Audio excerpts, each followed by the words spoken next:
18-ാം നൂറ്റാണ്ടിൽ ആദ്യ വ്യാവസായിക വിപ്ലവത്തിൻ്റെ കാലത്ത് ആളുകളിൽ, പ്രത്യേകിച്ച് കുട്ടികളിൽ ഒരു പ്രത്യേകതര രോഗം ബാധിക്കുകയുണ്ടായി.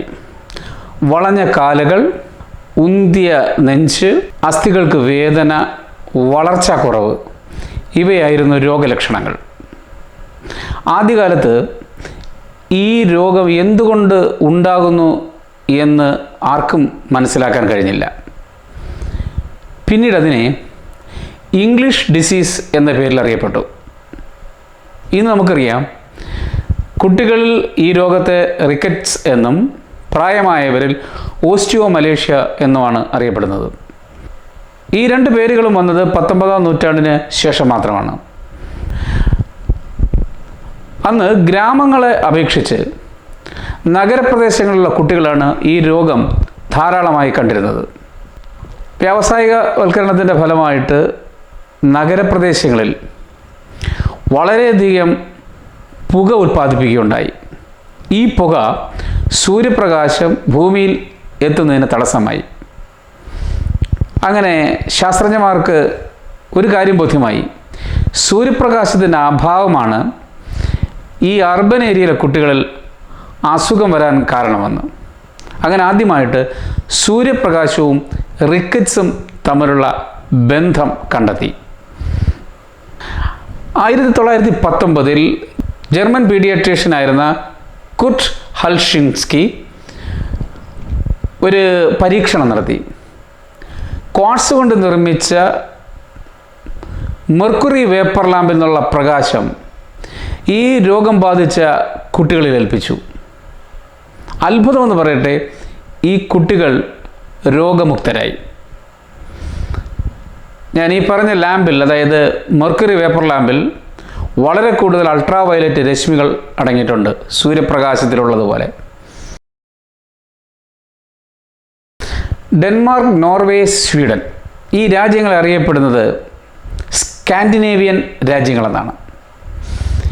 ഇവിടങ്ങളിലുള്ള ആൾക്കാർ കടൽ കൊള്ളക്കാരും ഒപ്പം യോദ്ധാക്കളുമായിരുന്നു. വളരെ തണുപ്പ് കുറഞ്ഞതും സൂര്യപ്രകാശം കുറച്ചു മാത്രം ലഭിക്കുന്നതുമായ ഈ സ്കാൻഡിനേവിയൻ രാജ്യത്തിലെ വൈക്കിംഗ് ജനത വളരെ വളരെ ആരോഗ്യമുള്ളവരായിരുന്നു. എന്തായിരുന്നു ഇവരുടെ ആരോഗ്യത്തിന് കാരണം? അവരുടെ ആരോഗ്യത്തിന് പ്രധാന കാരണം അവരുടെ ഭക്ഷണശീലമായിരുന്നു. കോഡ് എന്ന മത്സ്യം അവരുടെ പ്രധാന ഭക്ഷണമായിരുന്നു. മത്സ്യവും ആ മത്സ്യത്തിൻ്റെ ലിവറിൽ നിന്നുണ്ടാക്കുന്ന ഓയിലും അവരുടെ ഭക്ഷണത്തിൻ്റെ അവിഭാജ്യ ഘടകമായിരുന്നു. ഇന്നും നമ്മൾ നോർവേയിൽ പോയാൽ അവിടുത്തെ കടൽ തീരങ്ങളിൽ ഈ റാക്കുകളിൽ ഉണക്കാനിട്ടിരിക്കുന്ന ഈ കോഡ് മത്സ്യം നമുക്ക് കാണാൻ കഴിയും. ഈ കോഡ് മത്സ്യത്തിൻ്റെ ലിവർ എടുത്ത് നീരാവി ഏൽപ്പിച്ചു കഴിഞ്ഞാൽ നീരാവിയുടെ ചൂട് മൂലം ദ്രാവകം താഴേക്ക് പതിക്കും. ഇങ്ങനെ പതിക്കുന്ന ഈ ലിവറിൽ നിന്നുള്ള ഓയിലാണ് കോഡ് ലിവർ ഓയിൽ എന്നറിയപ്പെടുന്നത്. ഈ കോഡ് ലിവർ ഓയിൽ ഗുളിക രൂപത്തിലാണ് നാം സാധാരണ കഴിക്കുന്നത്. അതിനെ നമ്മൾ മീൻ ഗുളിക എന്നാണ് പൊതുവെ പറയുന്നത്. ഈ കോഡിൻ്റെ ലിവറും അതിൻ്റെ ഓയിലും അവർ ഉപയോഗിച്ചിരുന്നത് വൈറ്റമിൻ ഡി കിട്ടുമെന്നുള്ള ശാസ്ത്രസത്യം മനസ്സിലാക്കിയിട്ടല്ല.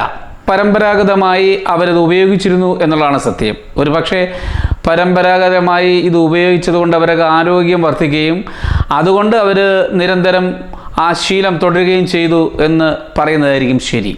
യോദ്ധാക്കളായിരുന്ന ഈ വൈക്കിംഗ് ജനത ഗ്രീൻലാൻഡിൽ കോളനി ഉണ്ടാക്കി. അവർ പല സ്ഥലങ്ങളിലും കോളനി ഉണ്ടാക്കിയിട്ടുണ്ട്.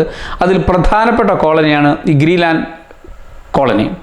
ഗ്രീൻലാൻഡിൻ്റെ ഒരു പ്രത്യേകത എന്തെന്നാൽ വളരെ ദീർഘമായ കാലയളവിൽ അവിടെ തണുപ്പ് ഉണ്ടായിരിക്കും. സൂര്യപ്രകാശം എന്നത് തീരെ കുറച്ച് മാത്രമേ ലഭിക്കത്തുള്ളൂ. അങ്ങനെയുള്ള കാലാവസ്ഥയുള്ള ഗ്രീൻലാൻഡിൽ കുടിയേറിയ വൈക്കിംഗ് ജനതയ്ക്ക് ഏറെക്കാലം അവിടെ സെറ്റിൽ ചെയ്യാൻ കഴിഞ്ഞില്ല. അവരുടെ വംശം ഗ്രീൻലാൻഡിൽ ഇല്ലാതായി. അതിന് പ്രധാന കാരണം പറയുന്നതാണ്. പൊതുവെ മത്സ്യം കഴിച്ചിരുന്ന ഈ ആൾക്കാർ ഗ്രീൻലാൻഡിൽ എത്തിയതിന് ശേഷം അവരുടെ ഭക്ഷണ രീതി മാറ്റി. തനത് ഭക്ഷണത്തിന് പകരം പുതിയ ഭക്ഷണ രീതികൾ കൊണ്ടുവന്നു. അവർ കൃഷി ചെയ്യുകയും കന്നുകാലി വളർത്തുകയും ചെയ്യുന്ന രീതിയിലേക്ക് മാറി. മത്സ്യബന്ധനം ഏതാണ്ട് അവർ ഒഴിവാക്കി. അതായിരിക്കണം അവരുടെ വംശം നശിക്കാനുള്ള ഒരു കാരണമായി കരുതപ്പെടുന്നത്. ഈ ജനതയുടെ അസ്ഥി കുഴിച്ചെടുത്ത് അത് പരിശോധിച്ചതിൽ നിന്ന് മനസ്സിലായിട്ടുള്ളത് ഇവർക്ക് ഈ റിക്കറ്റ്സ് എന്ന രോഗം സാർവത്രികമായി ഉണ്ടായിരുന്നു എന്നുള്ളതാണ്. കാരണം ഈ തണുത്ത മേഖലയിൽ അവർ പോയതിനു ശേഷം അവർ മത്സ്യം കഴിക്കുന്നത് കുറയ്ക്കുകയും മറ്റ് ആഹാരക്രമത്തിലേക്ക് മാറുകയും ചെയ്തതുകൊണ്ടായിരിക്കണം ഈ രോഗം പിടിപെട്ട് ആ ഒരു സംസ്കാരം മുഴുവൻ ഇല്ലാതായി തീർന്നെന്നാണ് കരുതപ്പെടുന്നത്. ഒന്ന് ആലോചിച്ച് നോക്കൂ, നമ്മുടെ തനത് ഭക്ഷ്യ സംസ്കാരം നമ്മൾ മാറ്റുകയാണെങ്കിൽ അതുണ്ടാക്കുന്ന പ്രശ്നം വളരെ തീവ്രതയുള്ളതായിരിക്കും. അതിന് ഏറ്റവും നല്ല ഉദാഹരണമാണ് ഗ്രീൻലാൻഡിലേക്ക് കുടിയേറിയ ഈ വൈക്കിംഗ് ജനതയ്ക്കുണ്ടായ ദുരന്തം. സൂര്യപ്രകാശവും കോഡ് ലിവർ ഓയിലും ശരീരത്തിന് ആവശ്യമായ വൈറ്റമിൻ ഡി നൽകുന്നു. വൈറ്റമിൻ ഡി എന്നത് നമ്മുടെ ആരോഗ്യത്തിന് വളരെ പ്രധാനപ്പെട്ട ഒന്നാണ്. എല്ലുകൾക്ക് വളർച്ച വേണമെങ്കിൽ ഫോസ്ഫറസും കാൽസ്യവും നിർബന്ധമായി ലഭിച്ചിരിക്കണം. ഈ എല്ലുകൾക്ക് കാൽസ്യവും ഫോസ്ഫറസും ആഗിരണം ചെയ്യണമെങ്കിൽ ശരീരത്തിൽ വൈറ്റമിൻ ഡി ഉണ്ടായിരിക്കണം. സൂര്യപ്രകാശം ശരീരത്തിൽ വൈറ്റമിൻ ഡി ഉൽപ്പാദിപ്പിക്കുന്നു. സൂര്യപ്രകാശത്തിൽ അടങ്ങിയിരിക്കുന്ന അൾട്രാവയലറ്റ് രശ്മികൾ, പ്രത്യേകിച്ച് UVB, നമ്മുടെ സ്കിന്നിൽ തട്ടിക്കഴിഞ്ഞാൽ സ്കിന്നിലുള്ള കൊളസ്ട്രോൾ ഉപയോഗിച്ചുകൊണ്ടാണ് വൈറ്റമിൻ ഡി ഉൽപ്പാദിപ്പിക്കുന്നത്. ആയതുകൊണ്ട് തന്നെ നമ്മൾ സൂര്യപ്രകാശം ഒരു ദിവസം 10-15 മിനിറ്റ് നേരം ഏൽക്കുന്നത് വളരെ നല്ലതായിരിക്കും. ഇനി നമ്മൾ ഈ സൂര്യപ്രകാശം ഏൽപ്പിച്ച് വൈറ്റമിൻ ഡി ഉണ്ടാക്കുന്നതിന് നമ്മുടെ ശരീരത്തിലെ സ്കിൻ മാക്സിമം സൂര്യപ്രകാശത്തിന് എക്സ്പോസ്ഡ് ആയിരിക്കണം. അതുകൊണ്ടാണ് ഈ വിദേശത്ത് നിന്ന് വരുന്ന ആൾക്കാർ നാം കണ്ടിട്ടുണ്ട്, കടൽ തീരത്ത് കിടക്കുമ്പോൾ അല്പവസ്ത്ര ആയിട്ടാണ് അവരവിടെ കിടക്കുന്നത്. ശരീരത്തിൻ്റെ ഏറിയ ഭാഗവും സൂര്യപ്രകാശത്തിന് എക്സ്പോസ്ഡ് ആകാൻ വേണ്ടിയിട്ടാണ് അവരങ്ങനെ ചെയ്യുന്നത്. ജനലിൻ്റെ ഗ്ലാസ് വഴി കടന്നു വരുന്ന സൂര്യപ്രകാശം ശരീരത്തിൽ തട്ടിയിട്ട് പ്രത്യേകിച്ച് കാര്യമൊന്നുമില്ല. കാരണം അൾട്രാവയലറ്റ് രശ്മികൾ ആ ഗ്ലാസ് അബ്സോർബ് ചെയ്യും. ഡയറക്റ്റ് തന്നെ നമ്മൾ സൺലൈറ്റിന് എക്സ്പോസ്ഡ് ആയിരിക്കണം. പ്രത്യേകിച്ച് ഉച്ചയ്ക്കുള്ള സൺലൈറ്റ് ആയിരിക്കണം നാം കൊള്ളേണ്ടത്. അതിനകത്താണ് കൂടുതൽ അൾട്രാവയലറ്റ് രശ്മികൾ അടങ്ങിയിരിക്കുന്നത്. ഇനി അധികം സൂര്യപ്രകാശം ഏൽക്കുന്നത് നല്ലതല്ല എന്ന് നമുക്കറിയാം. അത് ക്യാൻസറിന് കാരണമാകും. ഈ വൈറ്റമിൻ ഡി ഇല്ലെങ്കിലുള്ള ബുദ്ധിമുട്ടുകൾ ഞാൻ നേരത്തെ പറഞ്ഞു. നമുക്ക് അസ്ഥിക്ക് ക്ഷയമുണ്ടാകുന്നു, ഓസ്റ്റിയോമലേഷ്യ പോലുള്ള അസുഖങ്ങളുണ്ടാകുന്നു. ഈ മാനസിക ആരോഗ്യത്തിനും വൈറ്റമിൻ ഡി വളരെ അത്യന്താപേക്ഷിതമാണ്.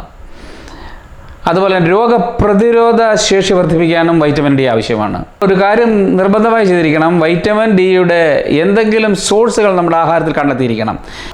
മുട്ടയുടെ യോക്ക്, അതിനകത്ത് വളരെ കൂടുതൽ വൈറ്റമിൻ ഡി അടങ്ങിയിട്ടുണ്ട്. ബീഫിൻ്റെ ലിവറിൽ വൈറ്റമിൻ ഡി അടങ്ങിയിട്ടുണ്ട്. പാലിൽ, തൈരിലും ഒരു പരിധിവരെ വൈറ്റമിൻ ഡി അടങ്ങിയിട്ടുണ്ട്. അപ്പോൾ ഏറ്റവും നല്ല സ്രോതസ്സ് എന്ന് പറയുന്നത് സൂര്യപ്രകാശം തന്നെയാണ്. നമുക്ക് പ്രത്യേകിച്ച് ചിലവൊന്നുമില്ലാത്ത ഒരു വൈറ്റമിൻ ഡി സ്രോതസ്സാണ് സൂര്യപ്രകാശം. അപ്പോൾ നിങ്ങൾ നിർബന്ധമായും നിങ്ങളുടെ മാനസികാരോഗ്യത്തിനും ശാരീരിക ആരോഗ്യത്തിനും സൂര്യപ്രകാശം എല്ലാ ദിവസവും ഏൽക്കാൻ വേണ്ടി ശ്രമിക്കുക. Thank you so much.